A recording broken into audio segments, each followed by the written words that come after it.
Olá, meus queridos. Tenho hoje um vídeo diferente.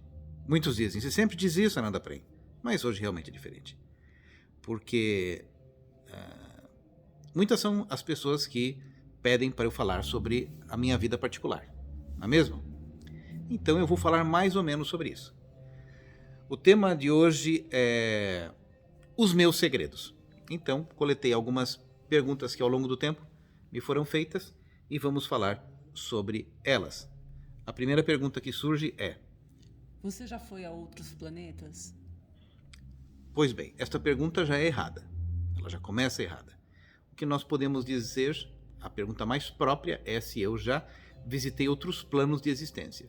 Porque os planetas não são como nós achamos que eles são. Então, sim, eu já visitei outros planos da existência. Estes planos da existência, de uma forma intencional, foram por mim visitados quando, no ano de 1985, eu iniciei um treinamento para fazer um desdobramento astral consciente. Como eu era participante de um movimento chamado Movimento Gnóstico, nós chamávamos este treinamento de entrar em um mundo de Jinas. O mundo de Jinas é um mundo onde vivem os Jin, que os Jin que são citados, por exemplo, dentro da cultura muçulmana, né? Segundo o Alcorão, Alá criou os homens do barro e criou os Jin a partir do fogo. Então, o estado de Jinas é um mundo paralelo. Eu permaneci mais ou menos durante uns 9 meses dormindo com enxofre dentro das minhas meias.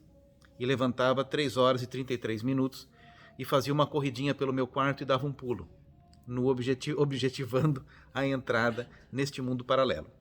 Em um determinado dia, eu fiz esse mesmo movimento, com enxofre nos meus pés, enxofre nas meias, e dei uma corridinha ali no meu quarto e pulei, mas nada aconteceu, como nada acontecia todos os dias. Mas no que eu deitei na minha cama, eu me vi entrando em um mundo paralelo.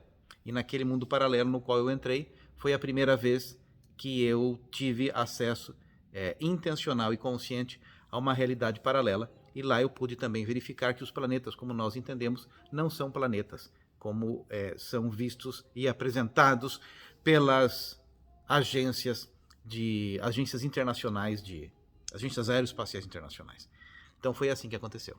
Então, a pergunta é se eu já fui a outros planetas, eu já fui a outros planos de existência que chamam-se estado de Jinas. E no mundo de Jinas você tem acesso a outras condições dimensionais que transcendem muito a compreensão humana. Próxima pergunta é se você é um iluminado. O conceito de iluminação é relativa. Então, a primeira coisa que precisa dizer para definir é o que é um iluminado.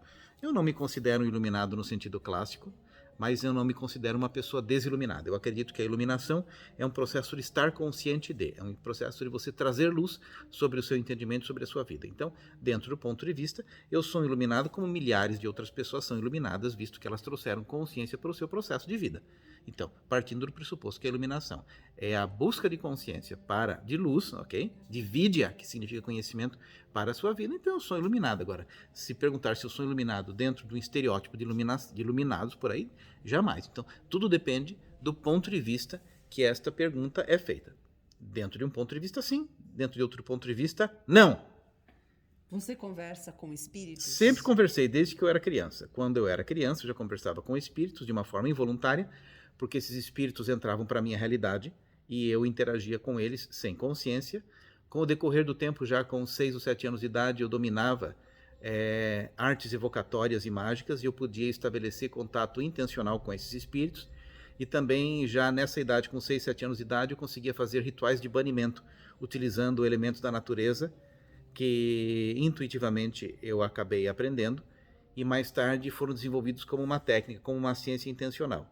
Então, desde que eu criança, eu converso intencionalmente com espíritos. Esse termo também é muito estranho para falar sobre entidades fora do mundo físico, porém sempre fiz isso. E hoje em dia faço com a mesma naturalidade que eu faria com um ser humano normal que quer ter uma interação comigo. Você já viu um extraterrestre? Essa é outra pergunta furada, porque o que nós podemos dizer, a pergunta certa é: você já viu um ser com inteligência extrafísica? Um ser extrafísico, sim. Agora, esse ser extrafísico, ele pode habitar a Terra como nós estamos aqui vendo, ou qualquer outro lugar, né? Então, todo espírito, na verdade, é extraterrestre, porque ele tem condição de ser alocado em qualquer outra dimensão fenomênica do nosso espaço e tempo, não é mesmo? Então, e extraterrestre não necessariamente ele vai seguir aquele estereótipo dos extraterrestres Grey, como nós temos, e nem essas outras variantes que foram criadas nos últimos tempos. Então, sim, é a mesma coisa que você conversar com espírito ou extraterrestre, é a mesma coisa, não tem diferença alguma. Você ensina magia? Já dei cursos intencionais de magia no começo da minha carreira, quando eu iniciei a minha carreira de professor durante alguns anos, do ano de 1988 até 1993, eu dei aula de magia, até que recebi um telefonema de um mago carioca chamado Delfim Martinez, chamando a minha atenção que eu estava utilizando os conhecimentos dele. A partir desse dia, eu me retratei, pedi desculpas e disse que não iria ensinar mais. E desde então não ensino. E não pretendo ensinar mais. Mesmo porque eu o fazia naquela época, porque eu não tinha noção dos equívocos que as pessoas podem fazer quando conhecimentos mais superiores são colocados em suas mãos. É como você dar uma Ferrari para uma criança pilotar. Então, ela não tem noção do que ela pode fazer com aquela potência toda. Quem para você é um grande mago? Quem para mim é um grande mago? Perguntando quem eu conheci pessoalmente? Alguém que você conheceu ou alguém que você considera mesmo sem conhecer? Vou dizer quem eu considero. Dr. Han Ribot. Ele tem conhecimentos profundos. Esse você conhece? Esse eu conheço. Ele tem conhecimentos profundos e uma humildade na mesma proporção para não ficar alardeando aquilo que ele conhece. O que é raro. Mas tem algum mago que você não conhece, que você gostaria de citar? Citando que eu conheço também o Caffarelli, que é um grande radiestesista, ele tem grandes conhecimentos nessa área mágica também, né? Eu citaria também, como uma pessoa que eu conheço, um amigo pessoal que eu não vejo no mínimo, há uns 15 anos, mas ele é uma pessoa com um conhecimento ímpar sobre o mundo energético e a interação que nós podemos fazer com ele. Ele, sim, é um grande mago também. Que eu não conheço? Os que eu não conheço, eu não posso dizer nada, porque eu não conheço. E para você falar alguma coisa, você precisa conhecer. Você acredita na fraternidade branca? A grande fraternidade branca, como nós conhecemos, como mestres parecendo os santos da igreja cristã, vestindo aquelas túnicas e voando pelos céus, não, eu não acredito. Mas eu concebo a existência de seres que já se desenvolveram além da condição humana, que são nossos irmãos mais velhos e que velam e zelam pela nossa humanidade. Então eu acredito que estes seres de alta consciência, de alta potência espiritual, estão interagindo e tentando ajudar o desenvolvimento da nossa espécie, da nossa raça e principalmente da nossa consciência o tempo todo. Seria natural que eles existissem, porque toda a nossa condição de desenvolvimento e evolução, ela é altamente estratificada, altamente hierárquica. Se você mora em um prédio, tem o zelador. Você vai ter uma subprefeitura na sua cidade, depois você vai ter o prefeito, depois você tem essa mesma estratificação de potência que você observa na organização da condição humana, no organograma humano, você vê também nas dimensões do espírito. Então acontece a mesma coisa. Aquilo como é em cima, é embaixo, já dizia Hermes Trismegistus há muito tempo. Então eu acredito nessa grande fraternidade branca e na interação que ela faz com a existência humana, com a experiência daqueles que estão conectados com esse processo evolutivo. Para você, o que é a vida? A vida é um complexo intrincado de energias, é um complexo intrincado de forças que se interagem, que se interpõem, e o conhecimento do indivíduo do indivíduo normal, vulgar, o conhecimento normal do indivíduo, está muito aquém de compreender os princípios da vida.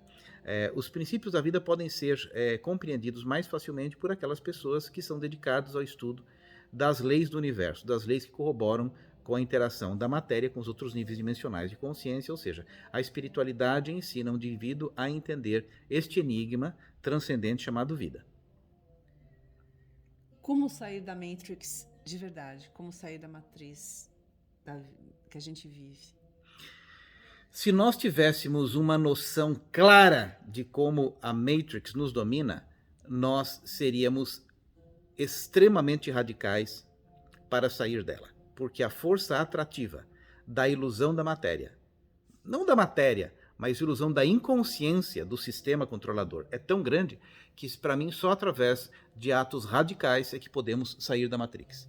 De cortar definitiva e completamente todo o nosso contato com televisão, com filmes de Hollywood, com músicas empobrecedoras, com notícias que vêm de meios controladores globalistas, cortar o contato com energias tóxicas e que não criam uma edificação da consciência, entrar completa e totalmente em sua caverna, a partir do qual pode brotar a sua consciência. A consciência sempre trabalha por brotamento.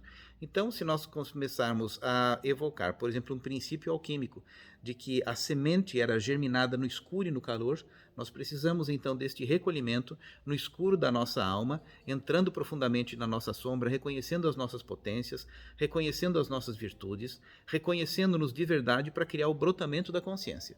Este brotamento da consciência, ele não acontece na luz. Este brotamento da consciência ocorre no lado escuro da alma. E é por essa razão que a noite escura da alma é o processo embrionário que representa a ruptura da casca da semente, o processo de germinação, geralmente corroborado com grandes sofrimentos no nosso mundo físico. A noite escura da alma, que é um termo muito utilizado em diversas linhas iniciáticas e xamânicas, inclusive, é o momento através do qual existe a ruptura desta membrana que distancia a semente da forma germinal da árvore. Então, existem muitas pessoas que, em determinados momentos da vida, em suas buscas espirituais, passam por grandes sofrimentos, por grandes pressões. E estas pressões nada mais são do que rupturas desta membrana que criará, a partir daquele momento, uma impossibilidade de retorno à forma original. Esta é a mesma dor que sente, por exemplo, a ave quando rompe a casca que o separa do mundo aéreo. Então, esse momento dessa grande cisão, é o caminho do adeptado, é o caminho que o indivíduo de neófito se transforma em um adepto, em uma iniciação espiritual maior, onde ele rompe certos selos energéticos no seu sistema, chamado Gramtis, onde essas energias fluem de um chakra para outro, mais especificamente falando do quarto para o quinto chakra, ele se transforma num adepto de quinta iniciação. Muito embora não consiga ser interpretado e bem aceito dentro da realidade fenomênica que a gente vive, ele passa a ser um adepto com acesso direto a um contingente de sabedoria totalmente diferente dos seus demais dentro da Matrix. Só uma perguntinha, a pessoa precisa se isolar completamente para fazer isso? Se ela puder, sim. Se não puder, ela faz o melhor que ela pode. Ok? Agora, tem pessoas que podem e não se isolam. Essa vai se ferrar um dia, porque um dia vai ser cobrado dela o que ela fez com o tempo que teve. Esse é o dia do julgamento final. As pessoas, dentro dessa condição cristã, têm ainda aquela ideia totalmente equivocada de um ser externo julgando alguém. Isso não existe. É a lei da própria natureza, não é mesmo? Então vai chegar um dia que você vai ser cobrado pelo tempo que você fez. Esse é o retorno ceifador de Saturno, que não é um retorno da órbita de Saturno, que a gente vê com 27, 28 graus, mas é uma órbita, é um retorno... Anos, né? Oi? 27, 28 anos. 27, 28 anos, mas é um retorno de resgate através da potência de Saturno, que ele é um grande ceifador, não é? Então, esse ceifador, ele vai chegar para você um dia e falar assim, o que você fez com o tempo que você tinha? Porque o tempo que você tinha é a sua própria vida.